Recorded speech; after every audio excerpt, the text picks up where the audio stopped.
Hi, good afternoon. It's our day one here in Bangkok, Thailand. Related sa work at trabaho. Actually, work trip po itong dito. Tapos, ito yung way ng dadaanan namin papalik ng hotel. Dapat kasi mag-dinner kami sa may Center World. Ikaso nga lang, binukas ng ulan. So we decided na lang na sa food court na lang sa Platinum magdi-dinner instead of tatawid pa kami sa Central kasi nga di talaga kaya ang lakas ng ulan. Anyway, parang ano sa magkumakuha po sa Starbucks mo. Dadaan lang pala.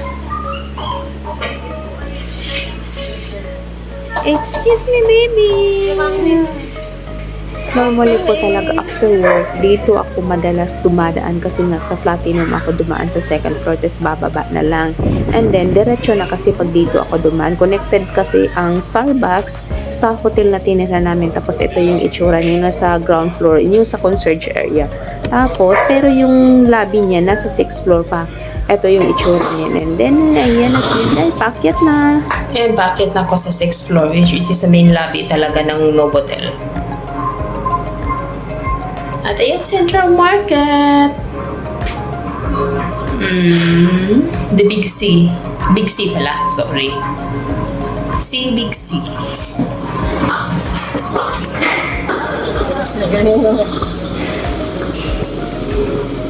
Ito yung lobby na ko. Now I need to get the key card.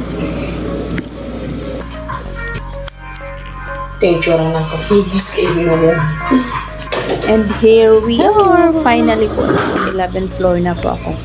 Thank God na hindi ako naabutan ng ambon. Konting ambon lang naman sa labas. And then, way na ako papunta sa room namin. Medyo lapit-lapit na sa dulo ang room namin. At ayan, naglalakad pa sila. Tapos meron pa akong nakita na housekeeping na naglilinis. So, definitely yung mga kasama ko na sa nasa room na namin kasi nag-message na sila na nauna na sila. Ay, katugnaw. Pagpasok ko talaga sa room namin, bungad ko katugnaw. As in, lamig talaga yung room namin. Yung housekeeping kasi after nila maglilinis, ihayaan nilang mag-turn on lang ang aircon. Para pagdating ng mga guests na kalamig-lamig, na eto naman kami, malamigin pa naman kami. Hey, katugnaw, mapakaan. Anyway, salamat sa panonood. Natapos na rin ang day 1 namin dito sa Bangkok.